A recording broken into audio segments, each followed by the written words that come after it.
थोड़ी देर के लिए हमारी बात ध्यान से सुनिए और अपने आप से ये सवाल पूछिए कि पिछली बार आपने चुनाव में जिसे वोट दिया था, क्या वो वाकई सबसे काबिल उम्मीदवार था? क्या आपका वोट वाकई देश के लिए सर्वश्रेष्ठ पार्टी को गया था? क्या आपने क्या सोचकर अपना वोट दिया था जब पिछले चुनाव में आप वोट डालकर आए? क्या यह सोचकर अपना वोट दिया था किसी पार्टी को कि वो देश के लिए, राज्य के लिए या समाज के लिए अच्छी है? या उस पार्टी को वोट दिया था जिसने आपको कोई ना कोई चीज मुफ्त में देने का वादा किया था, जिसने आपसे कहा था कि हम आपका बिल माफ कर देंगे, चाहे वो देश के लिए अच्छा हो या खराब हो? आपने आखिर किस आधार पर वोट दिया था?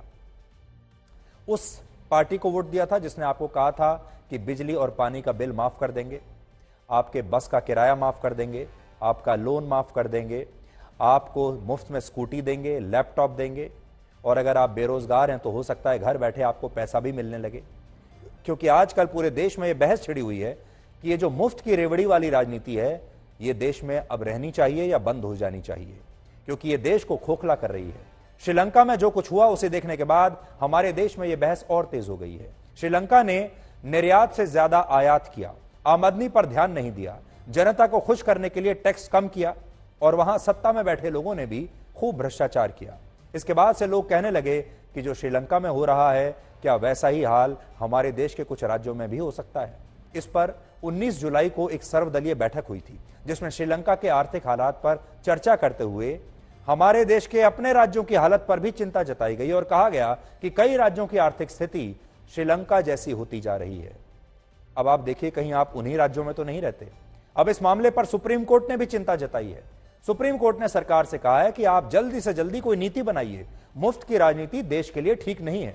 तो आज हम आपको मुफ्त का सामान बांटने वाली राजनीति का एक ब्लैक एंड व्हाइट विश्लेषण दिखाएंगे और बताएंगे कि कैसे मुफ्त वाली राजनीति आपकी देश को बीमार कर रही है, और यह राजनीति अगर इसी तरह चलती रही तो कैसे यह देश को सड़क पर ला सकती है। मुफ्त की रेवड़ियां बांटने वाली राजनीति नेताओं की जीत का एक बहुत ही ताकतवर मोहरा साबित होती है। यह एक इलेक्शन जीतने का नया बिजनेस मॉडल है।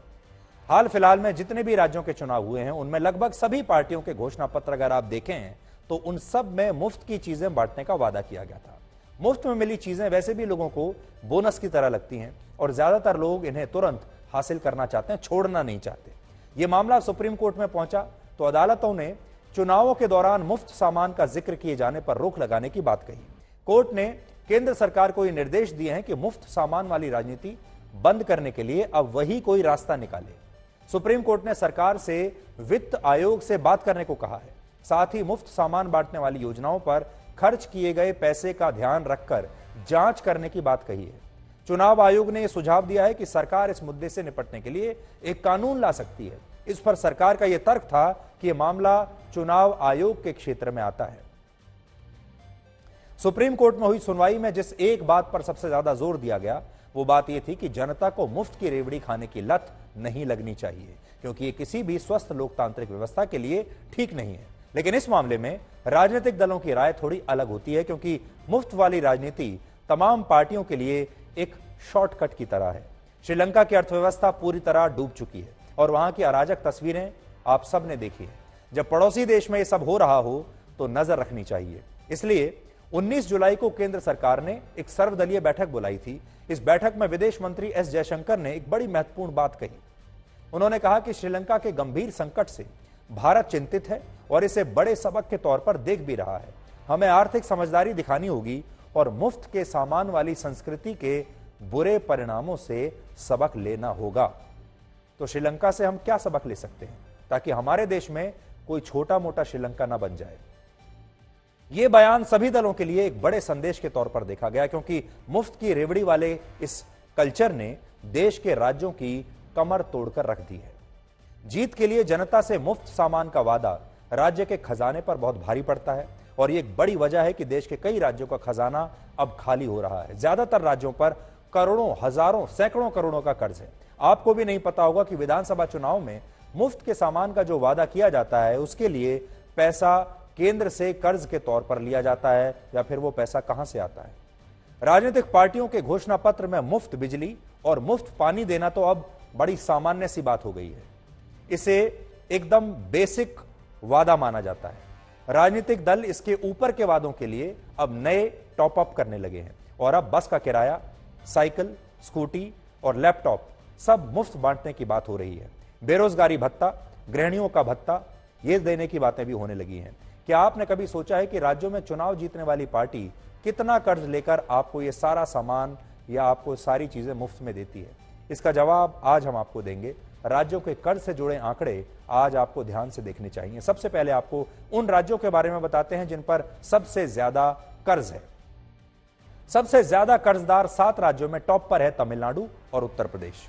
इन राज्यों पर 6.5 लाख करोड़ से ज्यादा का कर्ज है। महाराष्ट्र पर 6 लाख करोड़ से ज्यादा और पश्चिम बंगाल पर 5.5 लाख करोड़ से ज्यादा का कर्ज है। राजस्थान पर 4.5 लाख करोड़, गुजरात और आंध्र प्रदेश पर करीब 4 लाख करोड़ का कर्जा है। कर्ज का यह आंकड़ा देखकर आप सोच रहे होंगे कि देश के बड़े राज्यों पर कर्ज का बोझ शायद सबसे ज्यादा है, लेकिन आपको यह समझना होगा कि राज्य पर कर्ज का बोझ तब पड़ता है जब उसकी कमाई कर्ज चुकाने की स्थिति में ना हो। मान लीजिए आपकी कमाई 100 रुपए है और आप पर 60 रुपए का कर्ज है, तो आप पर अपना खर्च चलाने का दबाव ज्यादा हो जाएगा और यही हाल राज्यों का भी है। सरल भाषा में कहें तो जिस तरह किसी देश की कमाई का मानक उसकी जीडीपी यानी ग्रॉस डोमेस्टिक प्रोडक्ट है, उसी तरह से किसी राज्य की कमाई को हम जीएसडीपी यानी ग्रॉस स्टेट डोमेस्टिक प्रोडक्ट के जरिए देखते हैं। तो अगर किसी राज्य की कमाई का बड़ा हिस्सा कर्ज चुकाने में ही चला जाए, किश्तें चुकाने में चला जाए, तो वो राज्य अपना खर्च ठीक से उठा नहीं पाएगा। कम कमाई और लगातार बढ़ता कर्ज किसी भी राज्य के लिए श्रीलंका जैसी स्थिति है। और हमने आपको बताया, ये जो राज्य हमने आपको बताए हैं, हमारे देश के अपने ही कई ऐसे राज्य हैं जिन पर उतना ही कर्ज है लगभग जितना श्रीलंका पर है। इसीलिए हम आपको अब उन राज्यों के बारे में बताते हैं जिनके कर्ज का बोझ उनकी कमाई पर भारी पड़ रहा है। वर्ष 2021 और 22 में कर्ज का सबसे ज्यादा बोझ पंजाब पर था। अगर राज्यों की जीएसडीपी पर कर्ज के बोझ को देखें तो पंजाब की कमाई का 53% हिस्सा 53% कर्ज चुकाने में ही चला जाता है, यानी पंजाब का कर्ज उसके लिए बहुत बड़ा बोझ है। अगर पंजाब 100 रुपए कमाता है तो उसका 53 रुपए 100 रुपए में से कर्ज चुकाने में चला जाता है, तो फिर पंजाब बाकी की अपनी विकास की योजनाओं का क्या करेगा? इस मामले में राजस्थान दूसरे नंबर पर है। राजस्थान की कमाई का करीब 40% हिस्सा अपना कर्ज चुकाने में जाता है। बिहार की कमाई का करीब 38.6% हिस्सा कर्ज चुकाने में जाता है। केरल का 37%, उत्तर प्रदेश का 34.9%, पश्चिम बंगाल का 34.4% और झारखंड के जीएसडीपी का 33% हिस्सा कर्ज का है। रिजर्व बैंक ऑफ इंडिया सहित राज्यों के तमाम आंकड़ों का अध्ययन करने के बाद यह पता चलता है कि राजस्थान और पंजाब लगातार कर्ज के बोझ में दबे हुए हैं। ये 2 राज्य हैं जहां स्थिति बहुत खराब है, राजस्थान और पंजाब। तेलंगाना जो दूसरों के मुकाबले काफी नया राज्य है, वो भी बहुत कम समय में कर्ज के बोझ में दब गया है। तेलंगाना की जो देनदारी है वो 30% की दर से बढ़ रही है, यानी भारत में ऐसे बहुत से राज्य हैं जिनका कर्ज उनकी कमाई पर बोझ की तरह है। आने वाले समय में अगर मुफ्त वाली राजनीति बंद नहीं हुई तो ऐसे राज्यों का कर्ज हर साल बढ़ता ही चला जाएगा और कुछ वर्षों के बाद धीरे धीरे ये राज्य श्रीलंका वाली स्थिति में पहुंच जाएंगे, जो कि अच्छा संकेत नहीं है। इसलिए बार बार ये जोर दिया जा रहा है कि मुफ्त वाली राजनीति बंद होनी चाहिए, लेकिन समस्या ये है कि हमारे देश में जो अलग अलग पार्टियां हैं वो ये समझती हैं कि जब तक वो वोटर्स को मुफ्त वाली राजनीति का लालच नहीं देंगी तब तक वोटर उन्हें वोट नहीं देंगे।